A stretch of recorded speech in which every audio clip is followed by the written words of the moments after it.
Gente, seguinte, então vamos aqui para os comentários dos nossos quizzes. Hoje, excepcionalmente, a gente vai comentar 3 quizzes, né? Afinal de contas, nós estamos numa aula de reposição e logo em seguida a gente parte para a nossa resolução de listas e também aquele momento que eu preparei para vocês, que é uma pequena introdução à programação em lógica utilizando o Prolog. Bem, hoje nós fizemos, aliás, vocês fizeram 3 quizzes. Um de forma normal disjuntiva. Sim, Gabriel, com certeza. Segunda-feira, toda segunda-feira tem quiz. Certo? Se preocupe não que tem na segunda-feira, certo? Voltando aqui para o que eu estava falando. Então, vocês fizeram um quiz sobre forma normal disjuntiva e resolução. Esse era o quiz que encerrava a nossa parte de lógica proposicional. Depois vocês fizeram 2 quizzes sobre lógica de predicados, que encerrava a nossa parte de lógica de predicados, né? Tivemos alguns contratempos nas semanas passadas e acabou que a gente não teve a aula de aspectos formais da lógica de predicados e dedução na lógica de predicados, que a gente vai ver, né, no segundo tempo hoje. Beleza? Bom, vamos passar aqui para nosso primeiro quiz. Vou ver aqui uns comentários. Aí, um momentinho. Opa, pronto, agora sim.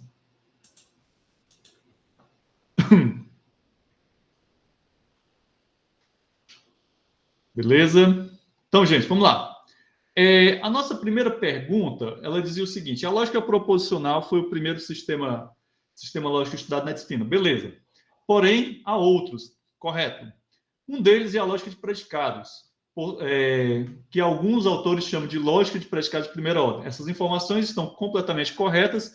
Inclusive, eu comentei com vocês na nossa última aula, na segunda-feira agora, sobre a lógica de predicados de segunda ordem. Vocês devem estar lembrados, né? A maioria da galera aí acertou a questão, né? Apenas 4 se confundiram, mas tudo bem, beleza. Nossa segunda pergunta é uma fórmula passível de eliminação ao final do processo, de um processo de conversão para FND. Eu vi uma manifestação, acho que foi do Vitor Laércio, ele colocou no chat, que acha que essa questão ela está um pouco confusa. E aí eu dei uma parada, comecei a observar ela, e realmente, né, ela pode estar um pouco estranha. Mas vamos ver, vamos prestar atenção aqui nos detalhes, né? Nessa primeira alternativa, eu tenho uma contradição, certo? Se eu não me engano, na FND, as contradições elas não são eliminadas, ou são também. Eu acho que elas são eliminadas também. Então, aqui nesse caso, essa questão teria duas respostas corretas, né? Seria isso, Vitor? O que, cara? Fala aí qual foi a tua observação? Vitor? Pode falar. Ou será que a conexão dele caiu? Bom. Tá, pronto. O Lucas está escrevendo ali. Na FND a gente elimina a contradição. As tautologias não eliminam. Tá, exatamente. Pronto. Esse foi o erro. Certo? Então, turma. Pronto, mas o Lucas já respondeu ali, né? Na FND a gente elimina a contradição. A tautologia na FNC. Isso, as tautologias na FNC. Então, eu acabei me confundindo, certo? Então, essa questão aí eu vou anular, todo mundo vai ganhar o ponto dela, certo? Acabei me confundindo aqui. Deveria ter sido a primeira, né? Não é isso? Elimina a contradição, exatamente. Era para ter sido a primeira. Para não prejudicar ninguém, né? Vamos todo mundo ganhar o ponto dessa questão, beleza? Acabei me confundindo aqui na hora de colocar as respostas. Vamos lá, aqui é uma daquelas que são várias alternativas corretas, aí eu tenho que ter todo o cuidado ao analisar as respostas de vocês, porque tem gente que marcou todas as 3 corretas, teve gente que marcou 2 corretas e 1 errada, e por aí vai. E para não perder ponto na questão, né, eu analiso com bastante paciência. Dentre as muitas alternativas, muitas equivalências notáveis, vimos que a bicondicional está associada a outras equivalências. Então, lembre-se que a bicondicional, ela, para início de conversa, ela é uma conjunção de duas condicionais, e essa seria a primeira equivalência que nós associamos à bicondicional. Se eu pegar uma conjunção de duas condicionais, eu posso pegar aquelas duas condicionais e associá-las à disjunção, né, em que o primeiro o disjuntivo está negado, no caso, o disjuntivo que representa o antecedente, né? Aí teríamos outra equivalência, né? E a quinta opção, se eu não me engano, a gente vai já ver novamente, é uma relacionada às conjunções. Vamos só dar uma olhadinha aqui. Pronto. Então, essa primeira não era, por quê? Porque nós temos aqui uma conjunção de duas condicionais. Tá, beleza. Só que vocês observam que o consequente dessa condicional está negado, né? Então, aí não está valendo. Aqui é uma opção correta, a opção 2, né? Que é aliás, uma disjunção de duas... Aliás, está aqui, ó. É uma conjunção de duas condicionais, né? Foi o que a gente colocou. Sim, pessoal, registre a presença no chat. Desculpa aí que eu não lembrei. Valeu, Nara, por ter lembrado, certo? Que hoje, como é reposição, a gente fica meio atrapalhado também. Então, vamos lá. A próxima opção, nós temos aqui uma disjunção de duas conjunções. Aí vocês observam que essa segunda conjunção aqui, ela tem os dois conjuntivos negados. Essa equivalência, eu acho que eu comentei com vocês num dos vídeos sobre FND e resolução. E, por fim, nós temos aqui uma conjunção de disjunções, que é aquela que cada uma dessas disjunções, elas equivalem a uma condicional. Vocês devem estar lembrados, né? Que uma condicional, ela é equivalente a uma disjunção em que o antecedente aparece negado nessa disjunção. No caso, o antecedente é um dos disjuntivos, né? Beleza? Pronto, vamos adiante. Daqui foi fácil. Passando. Mas eu percebi aqui que boa parte de vocês acertou, né? Então a galera está se garantindo. Uma FND pode ser representada como um polinômio, tranquilo, super verdadeiro, né? Apenas uma pessoa se confundiu. Para aplicarmos a regra da resolução em uma forma necessária que ela esteja no formato causal, todo mundo acertou, parabéns.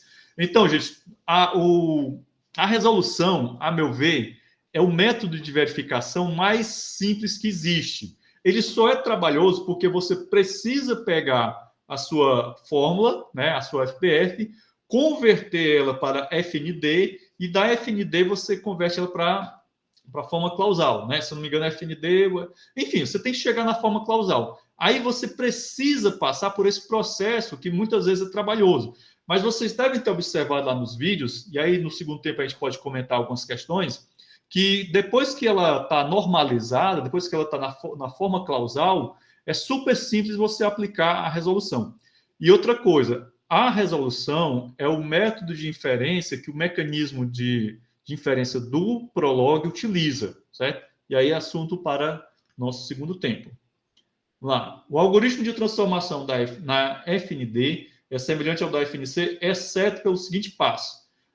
Perfeito, a distributividade da conjunção sobre a disjunção. Esse é o único... na FNC, você tem a distributividade da disjunção sobre a conjunção, e na FND você tem o contrário, a distributividade da... Aliás, na FNC, essa daqui seria da FNC, né? Certo? Beleza? Aliás, da FND mesmo, está correto. Entendido? Então, é só a distributividade. Ou seja, quando você vai aplicar a distributividade, você não pode esquecer disso jamais.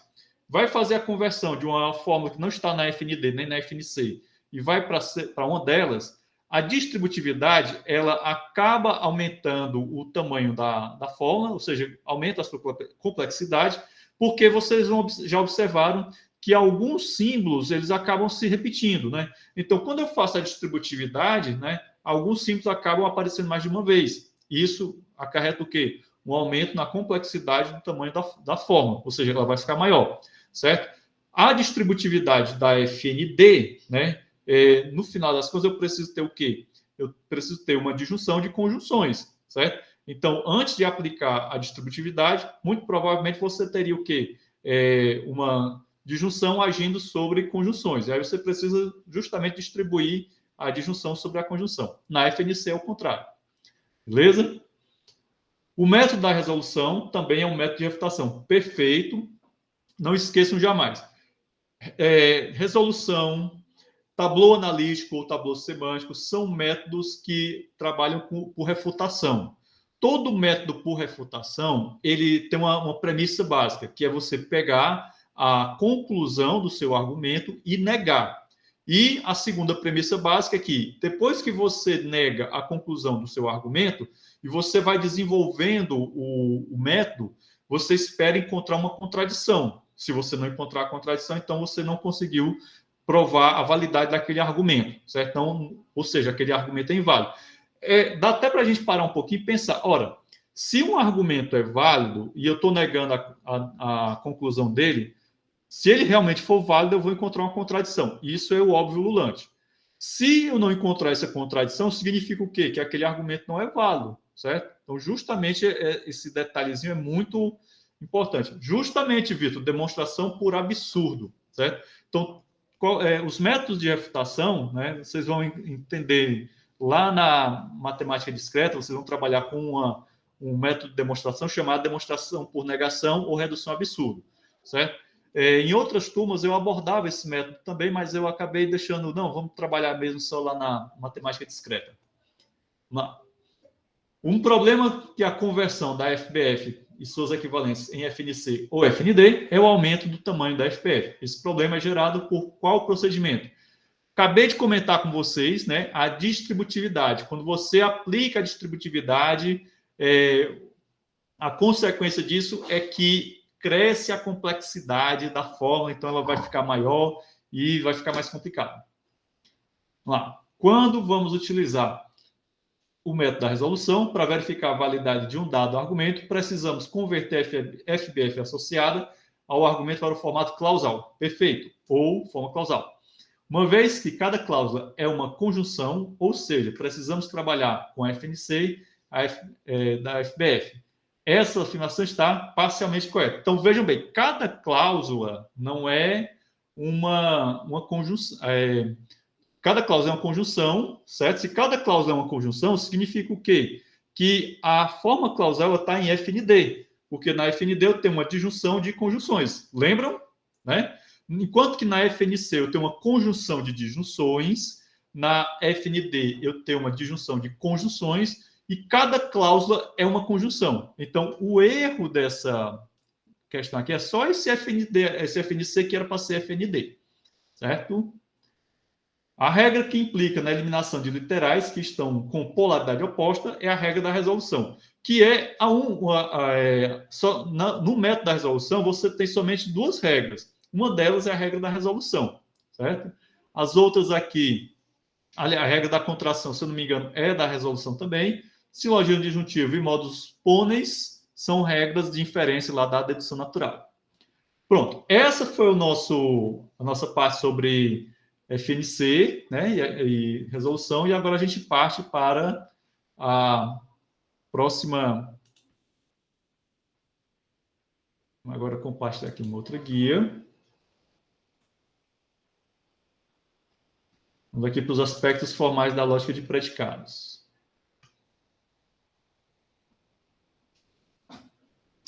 Esperar aqui ele carregar.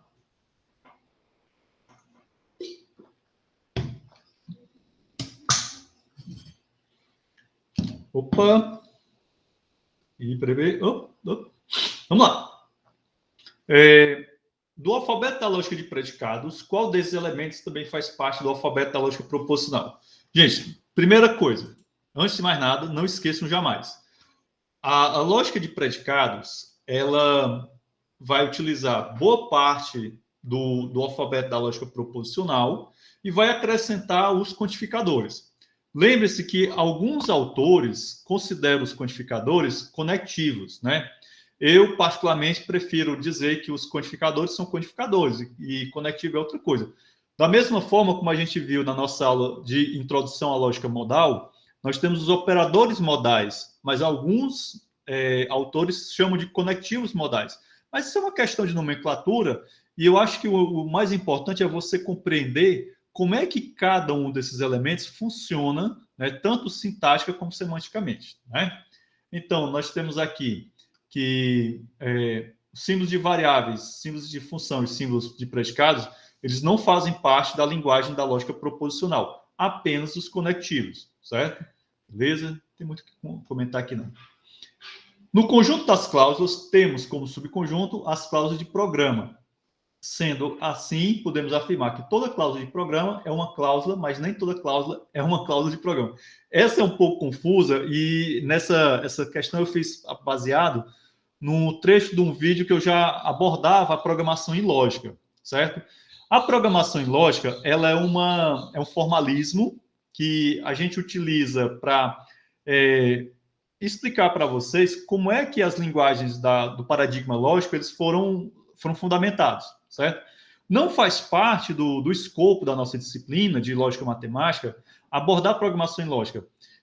É um assunto muito interessante, diga-se de passagem, que talvez seria interessante a gente abordar ele num grupo de estudo, né? Quem sabe no futuro, né, a gente possa vir a montar um grupo de estudo sobre programação em lógica. Deixa a gente voltar para o presencial que a gente conversa melhor sobre esses planos futuros, certo? Mas é bem interessante, porque na programação em lógica você vai compreender os fundamentos, né, de como é que uma linguagem como o Prolog, que é uma linguagem do paradigma lógico, acredito eu que existam outros, mas particularmente eu desconheço, como é que elas são fundamentadas, beleza? Então, nesse caso aqui, a alternativa verdadeira, né? Você observa que esse enunciado ele dá uma ideia de conjuntos, né? Então, eu tenho aqui conjuntos e subconjuntos, ok? Entendido? Uma função de aridade zero, ela pode ser chamada de constante. Então, na lógica de predicados, você tem as funções que ela tem aridade. Se uma função recebe um parâmetro, a aridade dessa função é 1. Se ela recebe 2 parâmetros, a aridade dessa função é 2, e assim por diante. Só que nós podemos ter também funções de aridade zero. Que aí essas funções de aridade zero elas vão receber o nome de constantes, certo? Beleza? Da mesma forma, nós podemos ter predicados de aridade zero. Não sei se eu comentei com vocês lá nos vídeos. Mas um predicado de aridade zero ele pode ser encarado como sendo um símbolo proposicional, tá bom? Mas, em geral, quando a gente fala de predicado, a gente sempre está vendo um predicado com algum tipo de aridade, ou unário, ou binário, ou terciário, enfim, certo? Eu, particularmente, acho muito raro ver um predicado de aridade zero. Eu, particularmente, nunca vi. Variáveis, funções e símbolos proposicionais são termos de uma fórmula da lógica de predicados. Está falso, né? Por quê? Porque os símbolos proposicionais, né? Eles não são termos. No caso aqui são somente as variáveis e as funções, certo? Entendido? As correspondências entre os quantificadores são... Temos aqui algumas fórmulas equivalentes, né? Então, no caso, a resposta correta era a primeira, a maioria acertou. Eu tenho aqui uma fórmula quantificada universalmente para todo x, h. Ela equivale à negação dessa fórmula quantificada existencialmente com o h negado. E aqui eu queria chamar a atenção de vocês para o seguinte fato. Observem que essa negação ela está negando toda a fórmula que está entre os parênteses. E a gente viu lá nos vídeos que quando você nega o quantificador existencial, vamos dizer assim, à medida que a negação vai entrando na fórmula, ele vai fazendo modificações. Então, a negação do quantificador existencial passa a ser o quê? Um quantificador universal. Quando você avança, de certa maneira, com esse conectivo da negação, ele vai chegar aqui e vai ter uma dupla negação no H. E aí a dupla negação a gente já sabe o quê? Que é o H não negado. Então, fica muito claro para vocês por que é que essas duas fórmulas aqui elas são equivalentes, né? Ao mesmo tempo, você tem aqui uma outra equivalência em que eu tenho uma quantificação existencial, né, de x e OH. E a negação, como vocês podem observar, está no mesmo esquema da parte anterior, certo? Aqui não tem muito o que discutir, eu acho que fica super intuitivo. O que você observa aí? Nada mais, nada menos do que a aplicação das leis de De Morgan, né? E aí você percebe como as leis de De Morgan elas são importantes você compreender. Apesar de serem muito simples, né, de você entender. Cláusula de programa é do tipo C igual o fecho universal, né? E o G, onde G está em FND e contém exatamente um literal positivo. Pronto, aqui também falando de programação lógica, né? Tá definindo aí o que é uma cláusula de programa. Quando a gente estudar, quando a gente for ver no segundo tempo a introdução ao prólogo, vocês vão entender melhor ainda como é que é essa história de cláusula de programa. Todo mundo acertou, parabéns. O conceito de consequência lógica é semântico, correto. Da mesma forma, quando falamos que uma fórmula φ é derivada de um conjunto de fórmulas gama, estou me referindo a um conceito semântico também. Aí já não está meio estranho. Vamos ver aqui as alternativas. A primeira parte da sentença está incorreta, pois a consequência lógica é do âmbito da sintaxe. Estava errado isso aqui, certo? Então, ó, consequência lógica não é do âmbito da sintaxe. Consequência lógica é da semântica. O próprio nome já... Né? A segunda parte da sentença está certa, uma vez que a derivação de uma forma é derivação de uma forma a partir de outra de um conjunto de FBS é do campo da semântica. Aí também está totalmente errado. Quando a gente deriva uma fórmula, né, quando eu provo que uma determinada fórmula alfa ela é derivada de um conjunto de fórmulas gama, eu estou no âmbito da sintaxe. Isso, inclusive, a gente viu novamente naquela nossa revisãozinha na aula de segunda-feira. Todo o enunciado está correto, aí também estava tudo errado, né? Aqui não, essa alternativa ela não está correta porque realmente o enunciado não está todo correto. A primeira parte está correta, certo? E NDA, que foi 12 pessoas acertaram, não foi a maioria porque eu tenho aqui 12, mas 15 pessoas assinaram alternativas incorretas, né?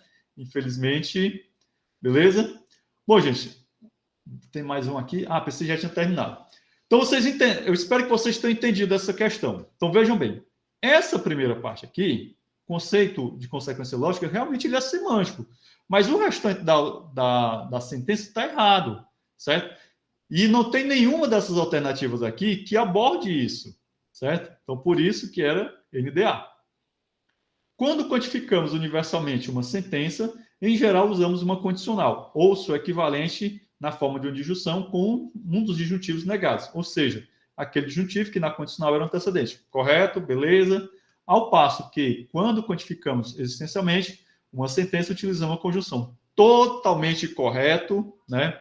Então, geralmente, quando a gente trabalha com a quantificação universal, a fórmula, se for uma fórmula molecular, ela é uma condicional, ou a sua equivalência na forma de uma disjunção, com um dos disjuntivos negados, no caso, o disjuntivo que representa o antecedente da condicional, e as formas quantificadas existencialmente, elas, costumeiramente, elas são conjunções, certo?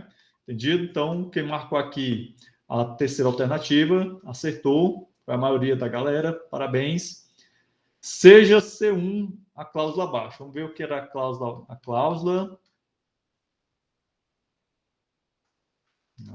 Cadê? Aqui a cláusula. Então, aqui eu tenho uma cláusula. Aí, detalhe, quando a gente está falando de programação lógica, a gente utiliza uns símbolos que pode acabar nos confundindo. Essa setinha apontando para a esquerda não é o conectivo da condicional. Lembre-se disso. Na programação lógica, eu utilizo essa setinha aí, ela tem um outro significado, né? Ela serve para indicar outra coisa, tá ok? Mas depois a gente conversa mais sobre programação em lógica em momento oportuno.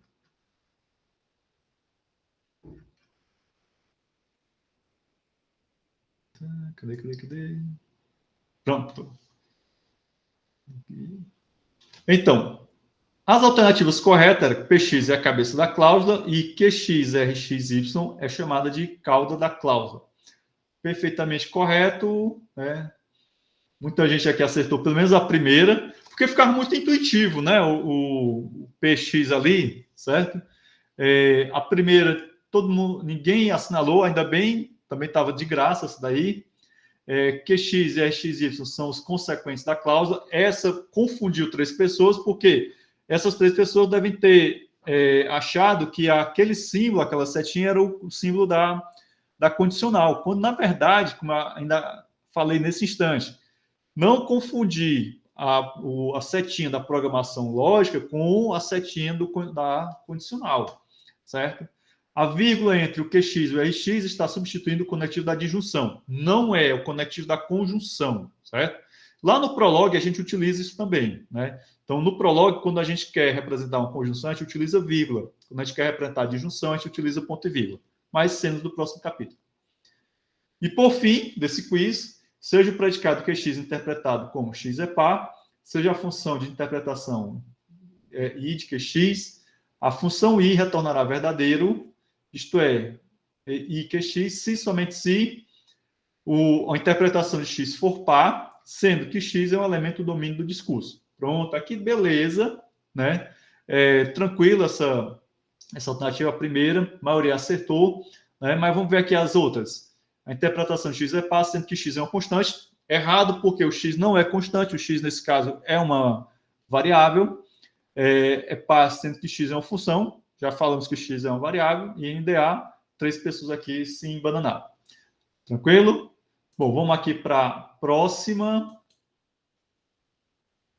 Nosso último quiz, para a gente poder dar uma pausa daqui a pouco, né?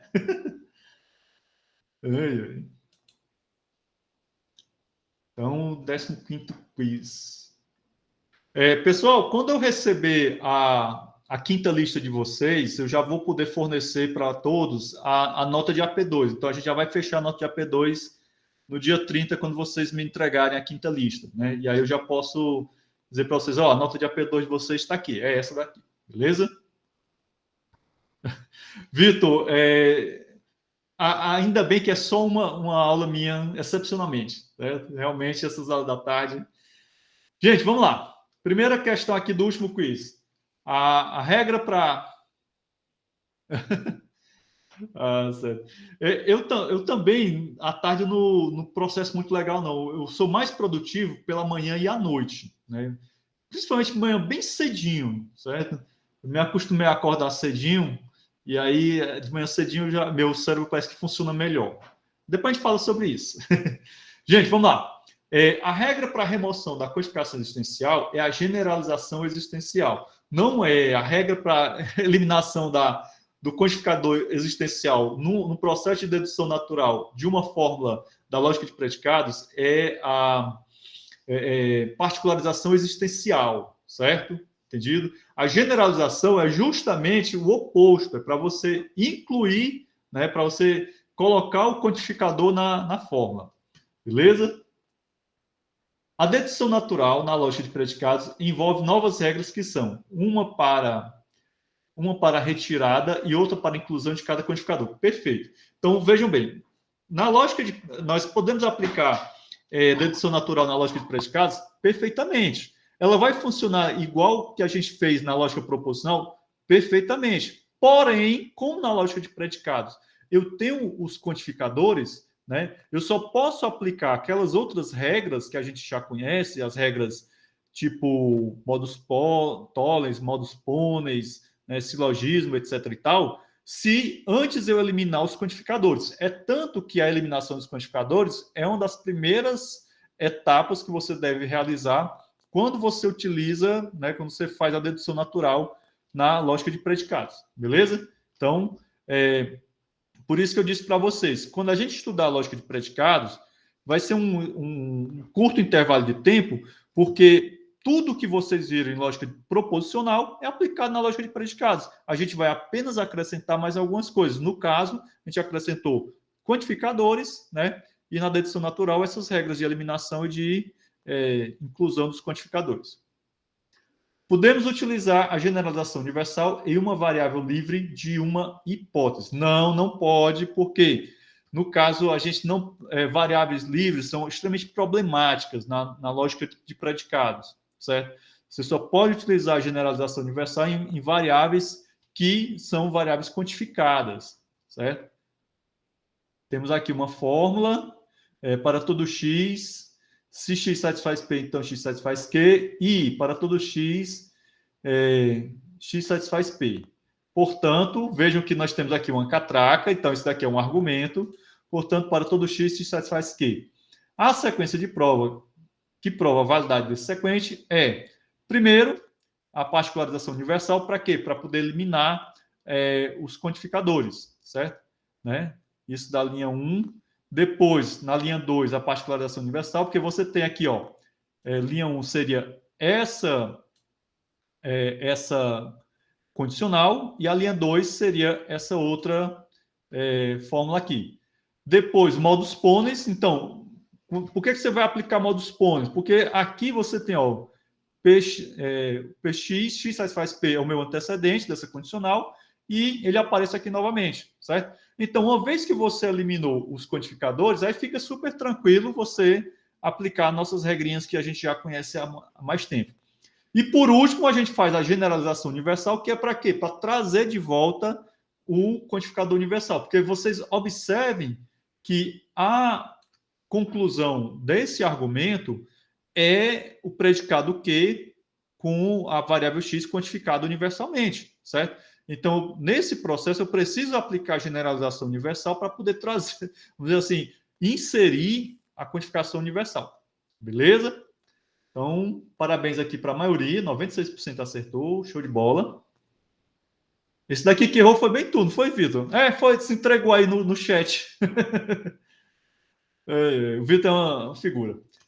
Vamos lá. Se x satisfaz P é verdadeiro para qualquer que seja x do conjunto universo, então podemos atribuir à variável A ou uma constante A, que também será verdadeira, pois A faz parte do conjunto universo. Essa justificativa se refere à regra da particularização universal. Gente, a particularização universal ou particularização existencial são as duas regras que eliminam os quantificadores, certo? Para você poder trabalhar as demais regras. A particularização universal, ela tem uma restrição que é com relação a a variável que você vai trabalhar. Então, nesse caso, está perfeito aqui o enunciado da questão. Então, toda vez que você for utilizar particularização universal, é preciso você atentar bem para, se você estiver utilizando uma variável, né, você verificar se essa variável não for utilizada em um outro momento, né, ou uma constante também. Lá nos vídeos eu explico bem direitinho isso daí, certo? Entendido? Vamos lá. Na dedução natural da lógica de predicados, é possível utilizar hipóteses temporárias quando necessário.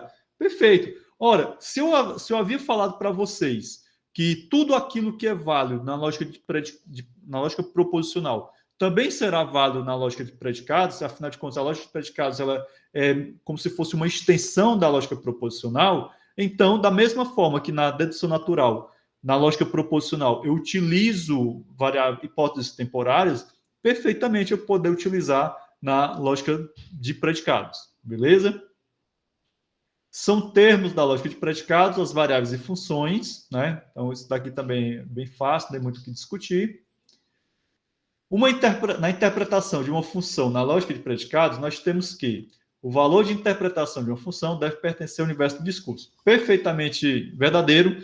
Vocês devem ter observado que na lógica de predicados, essa noção de universo do discurso ela é extremamente importante. Então, toda vez que você vai se referir a variáveis e aos valores que uma função pode retornar, são valores que precisam estar dentro do universo do discurso, certo? Então, esse universo de discurso é como se fosse um conjunto universo, né? Pegando aqui uma linguagem da teoria de conjuntos, certo? Não, Vitor, mas no caso, o universo do discurso ele é definido, ele sempre deve ser definido inicialmente, certo? Então, você só pode, vamos supor, você cria uma sentença na lógica de predicados, já pensando no universo do discurso, né? E aí tem um detalhe: determinadas fórmulas da lógica de predicados, elas podem ser verdadeiras num universo e a mesma forma pode ser falsa no outro. Eu acho que eu até num dos vídeos que eu pedi para vocês assistirem, eu abordo isso daí. Tem um que é com relação ao conjunto dos números naturais e o conjunto dos números inteiros. Um determinado predicado, né, uma determinada fórmula quantificada universalmente, com um determinado predicado, ela é verdadeira no domínio dos naturais, mas ela é falsa no domínio dos inteiros, certo? Depois vocês procuram isso lá, tá bom? Sabemos que XY satisfaz P é interpretado como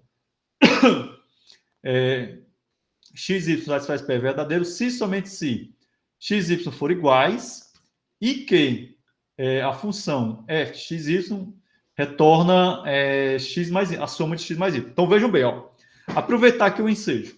Vocês estão observando que o predicado P ele é verdadeiro se o x e o y forem iguais, né? Então vejam que predicados retornam valor de verdade. Um predicado ele é verdadeiro ou ele é falso.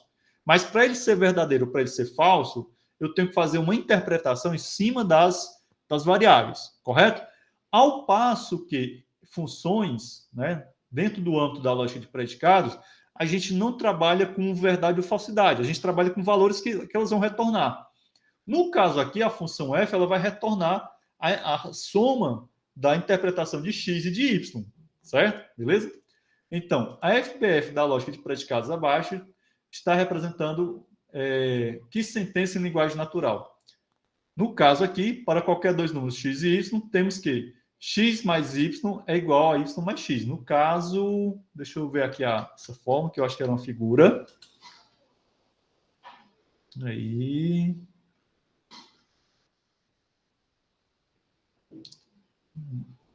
Até aqui, pronto, exatamente. Tá aqui era uma figura justamente, ó. Para todo x, para todo y, né?